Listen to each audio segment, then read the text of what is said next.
Update. Am I the a-hole for refusing to give my daughter back to her biological mother? Original post. To avoid confusion, my daughter Millie, 14, is biologically my niece. So what happened was, years ago when Millie was about 3, my sister/her mom Layla, 38, left to work in another country, leaving Millie in my 44 male care. Millie's father died before she was born. Layla had promised to send money for me to take care of Millie and that she'd call and visit as often as she could, until she could take Millie to live with her permanently. After she left, she called probably 3 times in the first 2 months and then went AWOL. For years, I'd tried to find out what happened and assume the worst, only to hear from one of her friends a couple of years later that she got married to someone else and has an entire new family. I was heartbroken because Millie would ask when her mom was coming back, and I never knew what to say except soon. But even she grew tired of it and realized when she was about 8 that her mom wasn't coming back anytime soon. That's if she was coming back at all. Because of this situation, me and my wife were granted parental rights to Millie, and she couldn't have been happier that we were officially her parents. Well, what do you know? After 11 years, Layla finally graced us with her long overdue return last week, along with her new very wealthy family and 2 children. Most of my family was happy with her return, but me, my mom, dad, and my wife were nothing short of furious. She tried to explain, but all that we heard was I abandoned my own daughter and made a new family. As if that wasn't enough, she practically demanded her daughter back. Mom and dad weren't having it at all, and told her that Millie belongs with me and my wife, and that she no longer has any right to her.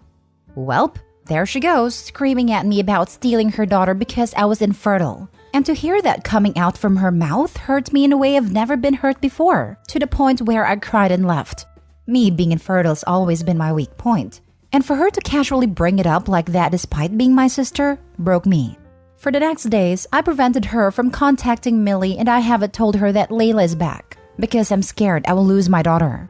I'm a human being too. I get attached, especially to someone I've had to raise, that too out of my own pocket. Not that I'm complaining. I believe Millie's my daughter, and I can't let her go back to the very same woman who abandoned her. Does this make me the a-hole? Now for the top comments before reading the update. Not the a-hole. She did nothing to raise her for past 11 years, and your parental rights are legal. With that said, Millie's about 14 now, so perhaps the better way is to ask for her opinion and who would she prefer to stay with. As much as this was my biggest fear, I guess it's only fair she gets to make the decision. I was leaning towards everyone sucks here, but this comment about letting your daughter choose make you absolutely not the a-hole. Your sister is cruel and selfish. She will certainly go behind your back, and I'd even bet she would lie to your daughter about you blocking contact for all those years. Show that you're the honest parent, be approachable, and I'm sure you'll get the outcome you want. Good luck with it all. How the heck could OP suck here? I guess raising a child for 11 years and then giving her to a parent that abandoned her once is a good idea? Seriously, what the actual heck?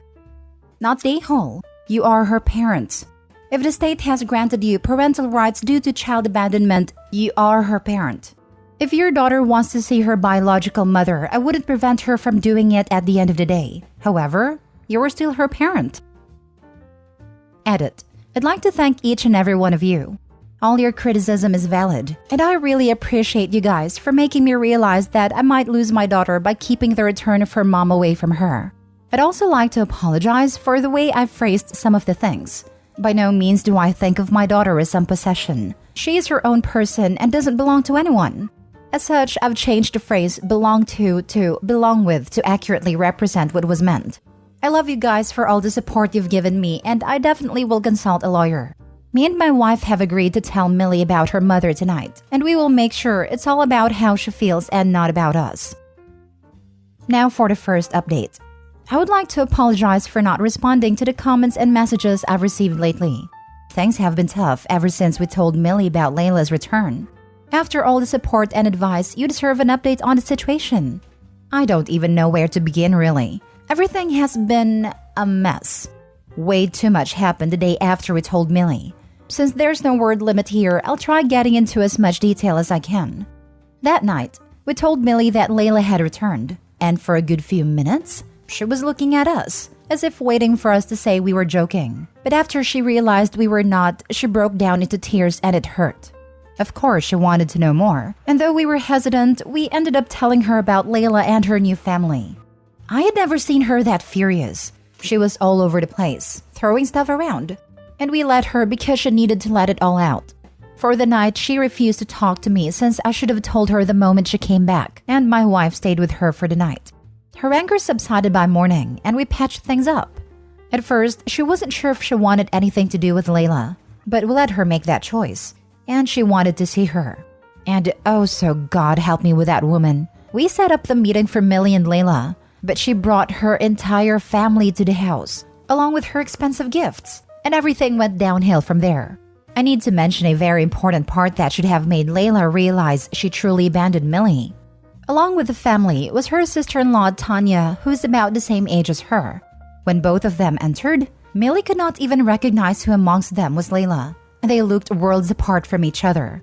I had hoped that was enough to convince her to see what she did, but she carried on and pointed out that she was Layla, all while attempting to get close to her, even when Millie was clearly distancing herself. It got so bad that my wife had to come in between them, and her husband had to pull her away.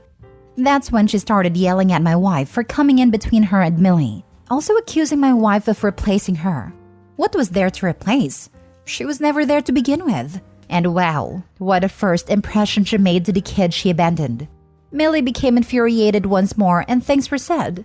When I say she said what needed to be said, I mean it. It was a serious situation, but me and my wife were struggling to hide our smiles when Millie told Layla off. She called her cruel, selfish, disgusting, evil, and many more vile words to express her hatred towards her. Tanya had to take Layla's kids outside. Normally, I would not entertain the vocabulary Millie was using, but for this specific instance, I just had to allow it. She was too worked up after this, and I had to take her upstairs to calm down. Now it was just me and my wife versus Layla and her husband, and along came the usual chorus. She accused us once again, now saying we influenced Millie to hate her. She was in tears, and for a minute I felt sorry for her. My wife politely asked we discuss this like adults. Now the revelations begin, and honestly, I rest my case. As we were recalling events of the past and why Layla never contacted us again, Jeremy, her husband, was visibly confused. He looked lost, completely lost, to the point where I thought he wasn't feeling well, and I offered to take a walk. And well, we started talking about this matter and I was beyond shocked. According to him, when he and Layla met, she never said anything about a child, and only after the marriage did she reveal she had a child. Not by choice anyway, because he found out from one of my billion texts to her regarding Millie. She further lied and said my family forced her to give up her child to me because I was infertile and desperate for a child that shared blood with me. But it doesn't end there. When Jeremy wanted to read the rest of the texts, she deleted them because I was apparently insulting and making threats to her that were so disturbing she didn't want Jeremy to see them. Of course, I showed him the text from my phone, and he couldn't believe it. It gets even worse. It was said that I was preventing her from contacting Millie, and she didn't even want to involve the police in the matter because me and my family were dangerous. So she thought it was best not to contact us anymore to protect her new family. At some point, I was thinking to myself how incredibly stupid Jeremy was to believe Layla's blatant attempts to cover the fact that she abandoned a child. But I feel for the guy. He was probably so smitten with my sister, just like all her exes, that he failed to see through her pretentiousness. I didn't even get to ask why they chose to come back now, because Jeremy was angry and he went back inside fuming. They were fighting so loudly I had to send them outside. It was clearly going to get violent, and we had to physically separate the two.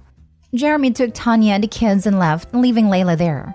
My very empathetic wife let her stay in our house since she was wailing so much. And honestly, after all the lies, I couldn't care less about her. I did ask Millie if she was okay with Layla spending the night. But after seeing Layla break down like that, I wasn't surprised she let her stay. She made it very clear the only reason she was allowing it is because she's not like her. And that was enough to let me know we've been doing a good job raising her. She also said she was still waiting for her to explain why she abandoned her and why she chose to come back now. We did get to discuss how she felt about Layla overall, and needless to say, she was very disappointed with her approach. I took the chance to assure her she wouldn't be pressured to side with me and my wife, and that she can get to know Layla if she wants to. We would always love her no matter what. She assured me she wouldn't be going anywhere, And it was very emotional for me because my heart was at ease hearing her say that. Layla and Jeremy are still not talking, so Layla lives with us for now, since my parents don't want her at their house either. And my wife thinks it's too unstable to be left alone. But the more she delays us telling the truth, the faster her time is running out in the house. I just don't recognize my sister anymore. She was never like this. My parents raised her so well. I get she was traumatized by Millie's father's death, but surely it's not enough to change someone so drastically. And to abandon your child despite knowing you're the only parent they have left, then coming back after a long time to take her away from people who love her? It just makes it hard for me to sympathize with her. I doubt any one of us will take this to courts, now that Layla's husband knows the truth. Give her a time limit. A week should be enough for her to get her act together enough to move forwards. Any longer than that, and you would be actively harming your daughter by having her around. Good luck on your next moves. Oh, don't worry about that. She has until tomorrow to answer Millie's questions. She can come up with the most saint of explanations, but the lies that she told her husband and his family will be her downfall. I know for sure nothing she says will ever convince Millie, and I did tell Layla that I'll drag her out myself if she doesn't leave tomorrow regardless of the explanation, and I would have the abandonment charges pressed against her. I just hope it doesn't come to that, and she just apologizes and peacefully exits our lives, because even now, I still haven't heard a single sorry from her. I can see she's taking advantage of my wife's empathetic nature, but I'm going to end it. Now for the final update. I've been noticing a lot of traction for my updates, and I can see you all want an update. As for the text messages, I've always kept them over the years ever since Layla went AWOL. They weren't just on one platform, but a lot more others. It was also advised by our lawyer to keep them, and that's how we also got Millie's custody. I know from the reader's perspective it seems everything happened fast, but I assure you it didn't. But I have to apologize. I cannot give you a detailed update about Layla's answer, at least not on a post. Yes, it is that bad. Layla's secret is only between me, my wife, and her. She told Millie it was because of her mental stability, but that was only surface level. Millie did tell her it was great that she eventually came back for her, but things are better with her gone, at least for now. The real reason would crush my daughter. We can't tell her until we're sure she can handle it, but I don't see us ever telling her something as horrible as this. Now I know my sister is dealing with her unresolved trauma that has made her the horrible person she is today. She has left, and I made her swear to never come back, but I know better than to take Layla's words for things, so I had to make sure in my own ways. I didn't do anything illegal if it's what you're thinking. Jeremy did come back before finally leaving to apologize to Millie about Layla's actions, and told her she's always welcome at his home and can get to know her half-siblings if she wants to. I don't know what will happen between Layla and Jeremy, but for her sake, she had better lie herself out of this one too, because if she tells Jeremy what she said to me, she might not even see her other kids again. But then again, it would be good if the kids are raised by Jeremy and not Layla, until she has seen a psychiatrist. I don't know how to feel about Layla now, because on one hand, I can see she's dealing with heavy unresolved trauma that needs professional intervention. But on the other hand, no mother feels the way she feels about my daughter. I am by all means going to delete this update after some time. Edit from a reposter. I heard back from Opie. Since he was not wanting to share the real reason Layla abandoned her daughter, had messaged him to make sure it would be okay to add this final update into this post, since it might result in a barrage of requests to hear what happened. He told me it was okay, because he was about to delete everything anyway. He did share Layla's story with me. I will tell you that Millie was not the product of an assault, as so many to come as assumed. I asked how Millie was doing after all of this. He said she was handling it really well. I'm pasting this reply about Millie below. My daughter is much better than I thought she would be. Her life and daily habits haven't been affected, and we're moving on as a family. Poor Millie. I can't even imagine how traumatic this whole situation is for her. And for Jeremy and his kids too. I don't understand how Layla thought she could swoop in and play mom to the child she abandoned, or how she thought she could get away with all the lies. In Layla's mind, Millie's still a 3-year-old, because when Layla left, she froze the image of the 3-year-old in her head. Yes, she knows she's aged, and she's 14 years old now, but she still thinks of her as more or less the same person she abandoned 11 years ago. 3-year-olds adore their parents. They love them unconditionally, and when parents inflict trauma on their kids, the kids don't stop loving their parents. They stop loving themselves. You see this in child services cases. Young children will lie, gloss over, and scheme to protect their parents so they can stay with them, even when the parents are harmful and neglectful. Instead of telling a teacher, an 8-year-old will go full mom mode and care for their baby siblings, make sure everyone eats and house looks presentable, and never tell a soul out of fear of being taken from a violent alcoholic parent. That kind of mindset in Millie was probably very present when Layla left. Millie asked for her for years. However, Millie's 14 now, no longer a young child, not clouded to her mother's actions, and she can see Layla for what she is now. If Layla had come back when Millie was 5 to 10 years old, she probably could have had either partially or fully the reunion she had envisioned. Layla just didn't realize that the toddler she left is long gone, and in her place is a clever young woman ready for some answers. When parents inflict trauma on their kids, the kids don't stop loving their parents, they stop loving themselves. As someone severely mistreated by her parents, this comment stuck a needle in my heart and made me tear up. You are so right. It took me so long to love myself over the people who willfully broke me. Thank you for this poignant assertion. I'm sorry. I have a son who is a toddler. He thinks the sun shines out of my rear end. Want to be adored like a celebrity, but don't have any marketable talents. Become a parent.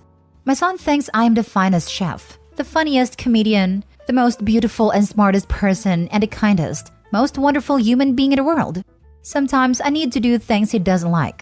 Like today, he could hardly breathe because he was so snotty, and I had to briefly pin him to safely scoop it out with a Q-tip. When the snot has been cleaned up and I have let him loose to do what he pleases, and what does he do? He crawls into my lap so I can comfort him, because his mind works under the assumption that I am so kind, smart, and wonderful, that whatever I do was either necessary or he deserved it. When normal people see the way a child loves and trusts, the normal reaction is to break your own back to protect them from pain, hurt, and suffering. Whatever they did, it wasn't your fault. You didn't deserve it, and the blame lies on them.